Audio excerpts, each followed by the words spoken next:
Chers amis, aujourd'hui, j'ai choisi pour cette célébration, en souvenir de nos amis défunts, un passage de l'Apocalypse au chapitre 7. Donc, 3 remarques avant de lire ce passage de l'Apocalypse pour le comprendre.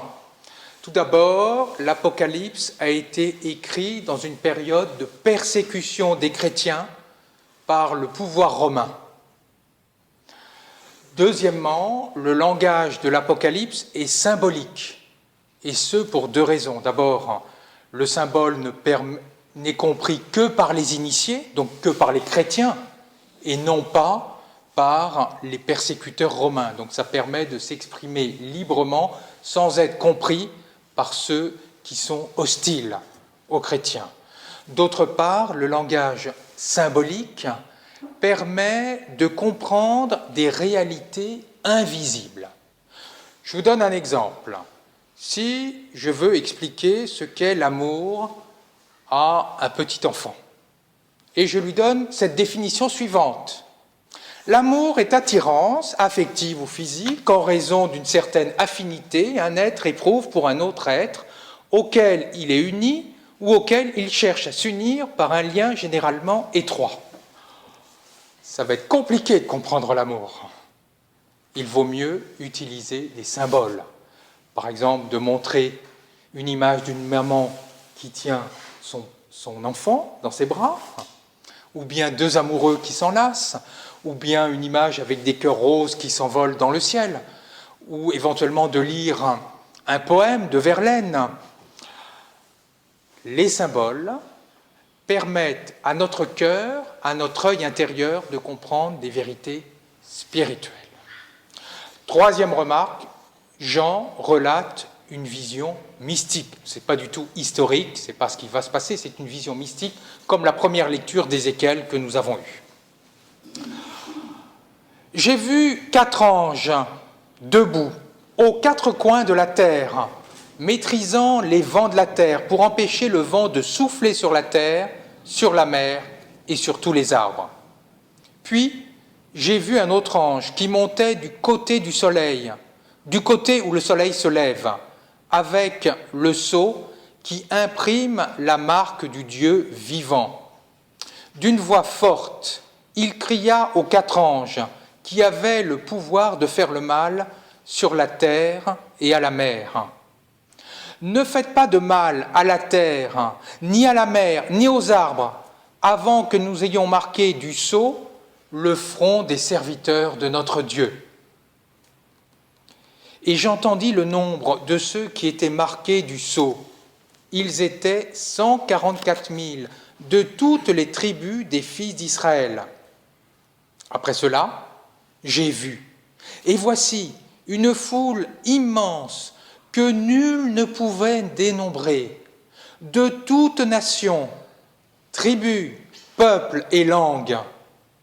Ils se tenaient debout devant le trône et devant l'agneau, vêtus de robes blanches, avec des palmes à la main. Et ils s'écriaient d'une voix forte, « Le salut appartient à notre Dieu qui siège sur le trône et à l'agneau. » Tous les anges se tenaient debout autour du trône, autour des anciens et des 4 vivants. Se jetant devant le trône, face contre terre, ils se prosternèrent devant Dieu et ils disaient « Amen, louange, gloire, sagesse et action de grâce, honneur, puissance et force à notre Dieu pour les siècles des siècles. Amen. » L'un des anciens prit alors la parole et me dit « Ces gens, vêtus de robes blanches, qui sont-ils et d'où viennent-ils » Et je lui répondis « Mon Seigneur, toi tu le sais. » Et il me dit « Ceux-là viennent de la grande épreuve. Ils ont lavé leurs robes et les ont blanchies par le sang de l'agneau. C'est pourquoi ils sont devant le trône. Ils le servent jour et nuit dans son sanctuaire. Celui qui siège sur le trône établira sa tente chez eux. Ils n'auront plus faim, ils n'auront plus soif, ni le soleil, ni la chaleur ne les accablera, puisque l'agneau qui se tient au milieu du trône sera leur pasteur, pour les conduire aux sources des eaux de la vie. Et Dieu essuiera toute larme de leurs yeux.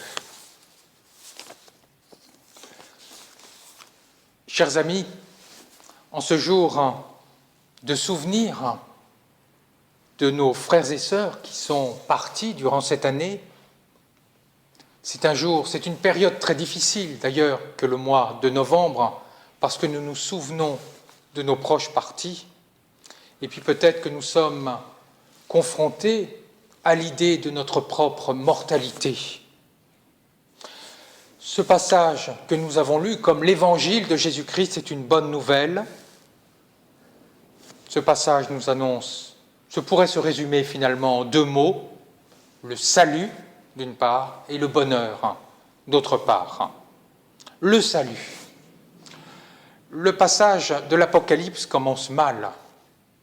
Dieu, par ses anges, veut détruire toute la terre, tout ce qui habite la terre, tous les êtres vivants. Cela renvoie à la vision d'Ézéchiel. C'est important de revenir à Ézéchiel pour comprendre ce passage. Dans le passage d'Ézéchiel, Dieu veut détruire aussi la terre, sauf ceux qui sont marqués sur le front, qui ont une marque sur le front. Marque, le mot marque en hébreu se dit tav. Mais tav aussi, c'est la dernière lettre de l'alphabet hébreu. Et primitivement, le tav, la lettre hébreu tav, se représentait par une croix. C'est-à-dire que quand nous prenons le passage de l'Apocalypse, nous pouvons comprendre que ceux qui seront épargnés de la destruction sont ceux qui sont marqués d'une croix sur le front. Ceux qui sont marqués d'une croix, ce sont les disciples du Christ, ce sont les chrétiens. Et d'ailleurs, au moment d'un baptême, que dit le pasteur au baptisé, juste après qu'il ait versé de l'eau sur la tête du baptisé? Sois marqué du signe de la croix. Et il le marque d'une croix. Tout cela pour dire que les chrétiens sont appelés à échapper à la destruction. Ils sont 144 000. Alors ne prenons pas le chiffre le nombre au pied de la lettre. 144 000, 12 fois 12 fois 1000, c'est le symbole de l'infini. Les chrétiens ne seront pas détruits, ils seront sauvés. Et les autres? Eh oui, les autres, ceux qui ne sont pas croyants. Il y a 2 foules.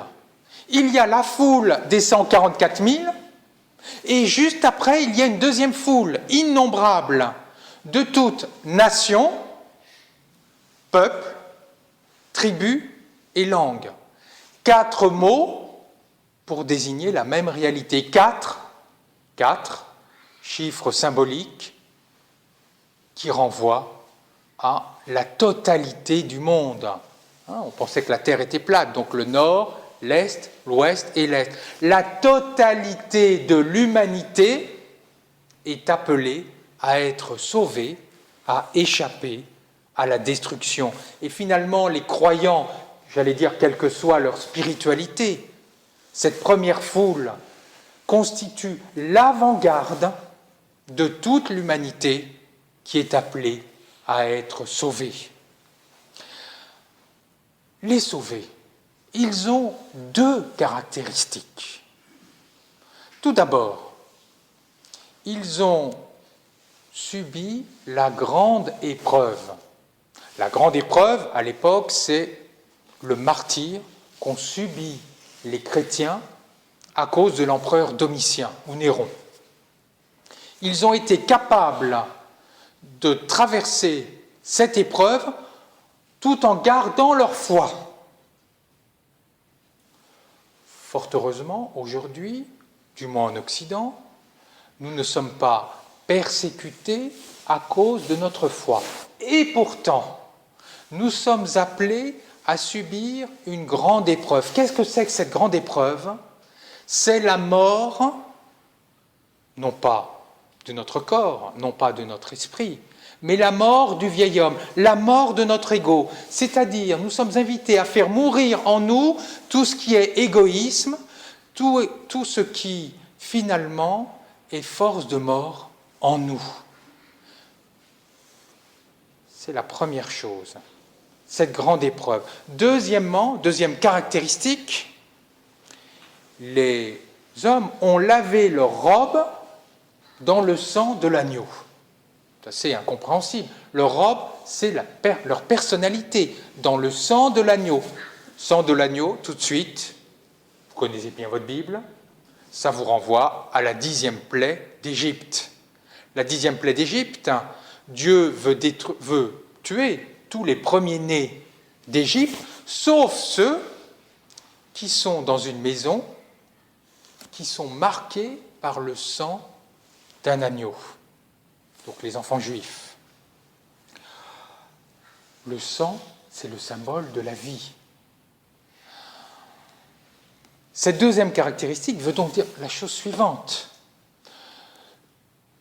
Le sang de l'agneau, c'est le sang du Christ, c'est-à-dire c'est la vie du Christ qui permet aux hommes d'échapper à la destruction. Finalement, si nous échappons à la destruction, si nous sommes sauvés, ce n'est pas tant grâce à nous, mais grâce à Jésus-Christ, grâce à la vie de Jésus-Christ qui a été donnée pour nous. C'est par grâce que nous sommes sauvés, par le sang de l'agneau, par la vie de Jésus-Christ. C'est la première idée que nous pouvons retenir de ce texte. Dieu est un Dieu qui veut la vie, qui veut le salut et qui offre son salut à tous. Mais en quoi consiste ce salut?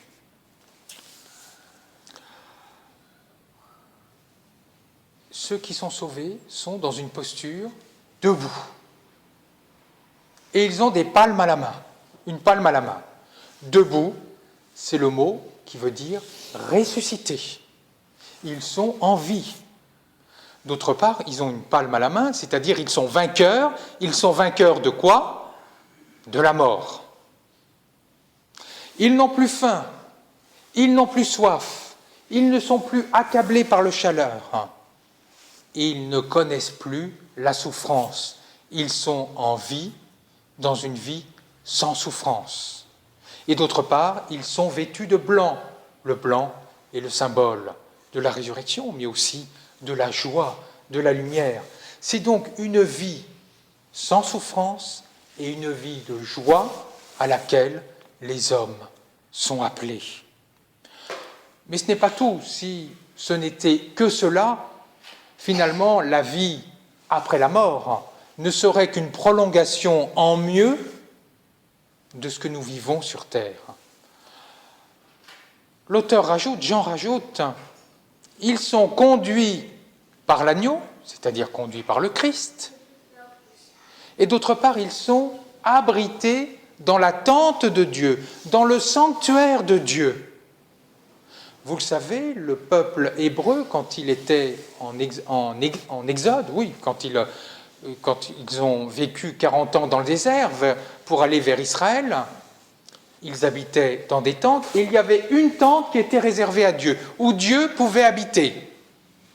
Et puis quand ils étaient à Jérusalem, ils ont construit un temple avec une partie, le Saint des Saints, où Dieu habitait. Que nous dit Jean dans cette vision? Il nous dit que les hommes,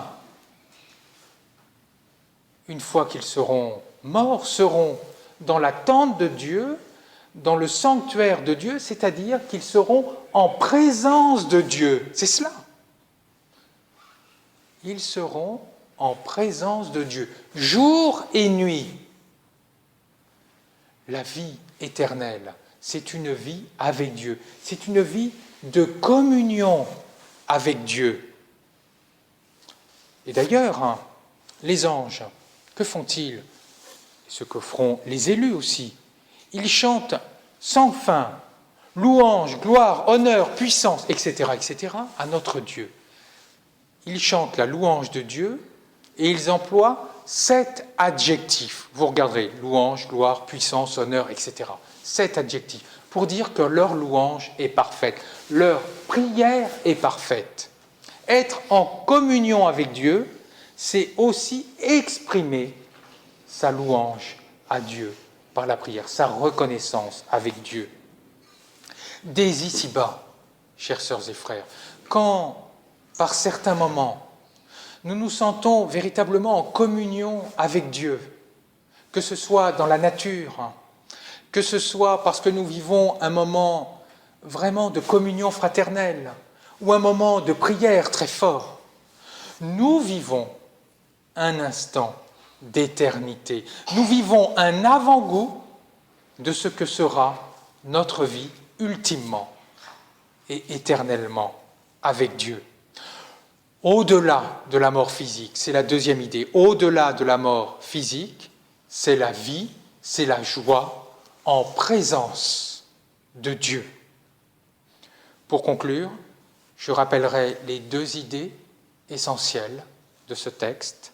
Dieu est un Dieu de vie qui veut le salut de tous les humains. Deuxième idée, le salut est vie, joie en présence de Dieu, ici-bas, mais aussi dans l'éternité.